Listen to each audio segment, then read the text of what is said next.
अस्सलाम वालेकुम everyone, welcome back to my channel. तो समर वेकेशन का असली मज़ा तो शुरू होने से पहले ही आ जाता है। ट्रैवल से ठीक एक रात पहले मैं निकली आखिरी वक्त की शॉपिंग निपटाने। तो बस यही से मैंने सोचा कि आप लोगों के साथ एक व्लॉग शेयर करती हूँ। तो इस ट्रिप पे जाने के लिए हम पूरी तरह से कंफर्म नहीं थे, 50-50 था। तो लास्ट टाइम पे हमने डिसाइड करा कि नहीं चलो चलते हैं, और इसी वजह से मेरी सारी जो शॉपिंग थी वो ड्यू थी।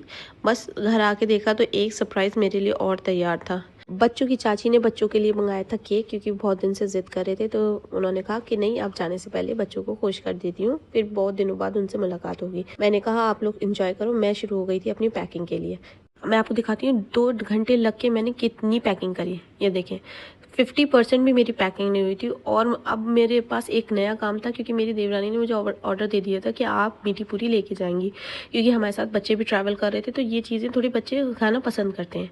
बट हाँ, थोड़ा टाइम के बाद फिर मैंने वहाँ से ब्रेक लिया और अपनी पैकिंग बिल्कुल कंप्लीट कर ली थी।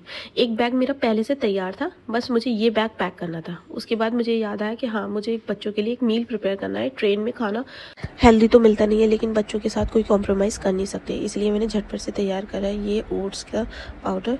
इसको मैंने जल्दी से पैन में एक देसी घी डाल के और ओट्स को अच्छे से ब्राउन होने तक भूना है। फिर उसमें मैंने आलमंड्स डाले। आप कोई सा भी ड्राई फ्रूट्स डाल सकते हैं, बाकी मैं सॉलिड लेके जा रही थी तो मैंने सिर्फ आलमंड्स डाले थे इसमें। और उसमें डाला था दो या 2.5 चम्मच के करीब शहद। बस अब मुझे इसे ग्राइंड कर लेना है। और अगर कभी आप भी ट्रैवल कर रहे हो तो ये ज़रूर ट्राई करिएगा, बहुत ज़्यादा हेल्दी भी रहता है और बच्चे बाहर की चीज़ों से बचे भी रहते हैं। चलो जी, हम लोग भी हो गए थे रेडी। बस हमें लास्ट मोमेंट पता चला कि बसेस जो हैं वो सारी फुल चल रही हैं, कि पुलिस में कोई एग्ज़ाम था। तो एग्जैक्टली मुझे नहीं पता और ना मुझे अभी याद, क्योंकि बहुत टाइम हो गया। तो उसकी वजह से सारी बसेस जो थी वो फुल थी। तो हम लोग बाय कार गए थे और हम लोग ऑलमोस्ट बहुत ज़्यादा लेट हो चुके थे। तो हमने कहीं स्टॉप नहीं लिया, बस हम कंटिन्यूसली चलते रहे। और अगर हम ज़रा सी भी देर से पहुँचते तो हमारी ट्रेन मिस हो जाती। अच्छा, मैं यहाँ पे आप लोगों के एक सजेशन देना चाहती हूँ कि अगर कभी भी आप कहीं बाहर घूमने का प्लान कर रहे हैं या कुछ भी है, तो आप एक बार गूगल करके चेक कर लीजिए किसी चीज़ का उस दिन या नेक्स्ट डे या एक दिन पहले कोई एग्ज़ाम तो नहीं है, क्योंकि एग्ज़ाम टाइम पे हर जगह भीड़ होती है, हम कितनी भी कोशिश कर लें। अल्हम्दुलिल्लाह हम लोग मथुरा पहुँच चुके थे खैरियत से।